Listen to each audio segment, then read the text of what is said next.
Hey guys, Kris here from the YouTube channel Sabrosa. In today's video I wanted to do a review and talk about what I really liked about the new film Fantastic Fungi and the accompanying book by the same name. Last week I had the great fortune to be able to see Paul Stamets give a lecture here in Portland, Oregon at the Newmark Theater.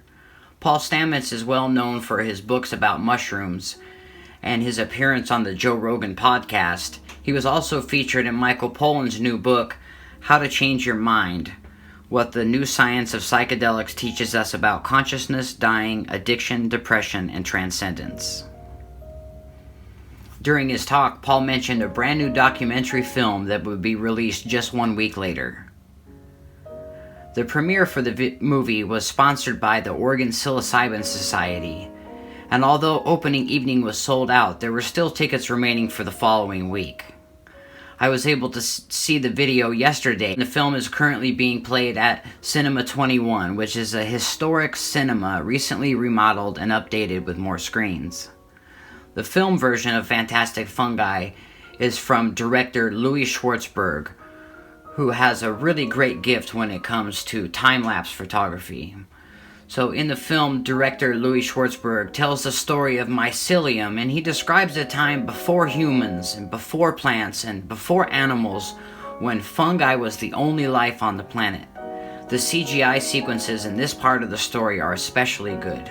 The film goes on to tell the story of the stoned ape hypothesis, or the stoned ape theory, and basically the stoned ape theory is that apes would follow their prey, would follow game across the savannas, and that these game would leave a trail of scat, and that growing from this scat would be psychedelic mushrooms or Psilocybin cubensis, and the theory is that this would lead to neurogenesis, or creating new pathways in the brain, and that it was this exposure over millions of years to these psychedelic mushrooms that took an ape and turned it into a man. And so that's the stoned ape theory, or the stoned ape hypothesis. And I'd heard this story many times from Dennis McKenna and Terrence McKenna, from Paul Stamets, and even from Michael Pollan and Joe Rogan. But to see the story illustrated with some really high quality CGI makes the story come to life and makes it more believable and even accessible to a wider audience.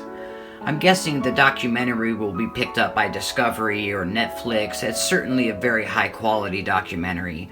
The movie was not just a scientific look at mushrooms and the psychedelic experience, but it also covered many of the medicinal uses of both psychoactive and non-psychoactive mushrooms. The personal stories add a very human touch, and the story of Paul's mother using turkey tail mushrooms to help her overcome a very serious case of breast cancer was especially touching. Also very moving was the testimony of several terminal cancer patients who'd used psychedelic mushrooms in a therapeutic setting to help overcome their depression and anxiety about dealing with their terminal diagnosis. Paul Stamets' book Mycelium Running has a very specific audience, much like his other books. So here are a couple Paul Stamets books. This is Mycomedicinals, an informational treatise on mushrooms. He also has a couple books about growing mushrooms. He has The Mushroom Cultivator and Growing Gourmet and Medicinal Mushrooms. And in addition to that, Paul Stamets also wrote the book on psychedelic mushrooms, the psilocybin mushrooms of the world. And these books have a very specific audience, people that are already interested in mushrooms. And just last year, New York Times bestselling author Michael Pollan, he stepped out of his niche. He's been writing a lot of food books, so he stepped out of this niche to write a new book about psychedelics, and that was that book that I showed you, How to Change Your Mind. And this introduces a whole new audience to the subject. Michael Pollan's a very well-known author and lends a lot of credibility to the subject, and this introduces a whole new demographic, or a whole new audience, to the subject of psychedelic research. And it's my hope that this movie will reach an even greater audience. Many people just don't read books anymore, so this movie will expose a whole new demographic to this information. The more we can educate the public about the potential of mushrooms as medicine, and even in some cases, mushrooms can be a solution to very serious issues like global climate change, pollution, saving the bees. The more that we can educate the public about these things, the more they can know and the more that they can make informed decisions. The film does a wonderful job of presenting all of the extremely valuable information, again, to an audience that likely hasn't heard about this subject before. Also in the film, Dr. Andrew Weil and researcher Roland Griffiths chime in from time to time to help illuminate the viewer on each of the individual subjects as the movie rolls along. The book that accompanies the film is every bit as well thought out and executed as the movie. It's edited by Paul Stamets with an afterword by Louie Schwartzberg and with essays and interviews from Michael Pollan, Andrew Weil, Susan Samard, Roland Griffiths, Jay Harmon, William Richards, Eugenia Bone, and also from Paul Stamets. The book seems a bit more elegant in its style than previous Paul Stamets books, and is filled with beautiful, brightly colored photos of essentially every page. The book makes an excellent gift and conversation piece or coffee table book, and while it does discuss psychedelics, it discusses the subject as part of a larger picture. Hamilton Morris made a really good point with his gun analogy. So Hamilton Morris made this analogy where he was talking about guns, and Hamilton Morris said, I don't like guns. I don't use guns. I don't have any use for guns, but just because I don't personally have a use for guns, that doesn't mean that I should tell other people what they can and can't do. If somebody else likes guns, that's fine. And I really like that analogy that Hamilton made. So sometimes we need to stop and think about these things, and just maybe because you don't think that maybe psychedelics would help you in your life, that certainly doesn't mean that they wouldn't help someone else in theirs. And listening to some of these cancer patients talk about how this psychedelic therapy, helped them so much, I think that we can all kind of keep that point in our head with that gun analogy, just because it's something that maybe you're not into or that something that you don't agree with. It as a society, we need to remain open-minded to this kind of thing. So in reviewing this book and movie, I would give both the film and the book 5 stars, and I believe that they will remain relevant and timeless for many years to come.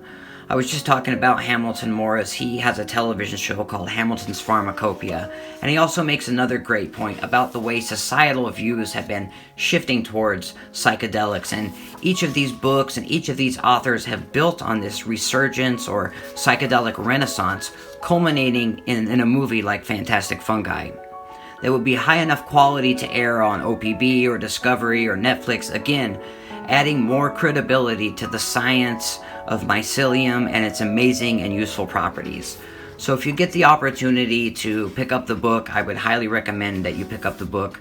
And definitely, if you get a chance to go see Fantastic Fungi in the theater, I think it's really well worth the $8 or $10 that you'll pay admission. And I will leave some links in the description. There's a trailer that you can watch here on YouTube for the movie Fantastic Fungi, and I'll also leave a link to the movie website. I also have a short clip that I filmed from that Paul Stamets lecture I told you about, that I uploaded that to YouTube, and I'll include a link to that. I also have some other videos I've created to do with lion's mane mushrooms and for testing mushrooms that you might find in the field for psilocybin or psilocin. And I'll also leave a link to Amazon where you can purchase this book. So I hope you enjoyed the video. I'd love to hear from you guys in the comment section with your thoughts and ideas. And while I do have a lot of content, I'm still a new content creator. I'd set a goal of 500 subscribers by the end of 2019, and I'm on track to double my original goal and reach 1,000 subscribers. And I'm just so grateful to you guys. If you want to hit that like button, if you could share the video with your friends, or if you could subscribe to my channel, I would really appreciate it. I'm really excited about getting up to the 1,000 subscribers. I have new videos every new moon, and I just wanted to thank you again for taking the time to watch the video. Peace profound, and L.V.X.